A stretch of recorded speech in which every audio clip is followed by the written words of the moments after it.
سلام علیکم ملګرو. دا ټیم د شیر بهادر صاحب سره ولاړ یم چې دی په ډېر ښکلي انداز کې شعرونه وایي. زما ډېر زیات خوښ دی، نو لنډ په لنډه باید د ده نه غزل اورو. جی تاسو ته به انشاءالله زه د محمد ګل منصور صاحب یو کلام ډالۍ کړمه. وایي په درد مین دی که د مینې په دستور مین دی، وایي په درد مین دی که د مینې په دستور مین دی، خو زما زړه لیونی ښه دی په یو نور مین دی. وایي دغه چې چا پسې راځي هغه خو بل څوک ستایي.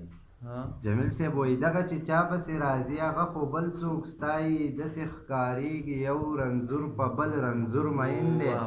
او مینه په دې وخت کې په مینه حاصلېږي چېرته، وایي مینه په دې وخت کې په مینه حاصلېږي چېرته، مجبوره ځکه دی مجبوره چې مجبور مین دی. او زما د زړه د مینې پته ماته دومره ده چې په تور تبا دی سپینې خوښ دی او په سور مین دی. او دا چې ما وویني خبرې ګډې وډې شي خبرې ګډې وډې شي انکار کوي به خو لالی په ما ضرور مین دی. او چا ورته وویل په ځان دومره مین ولې، چا ورته وویل په ځان دومره مین ولې، ویلې ځکه چې په ما باندې منصور مین دی، ویلې ځکه چې په ما باندې منصور مین دی.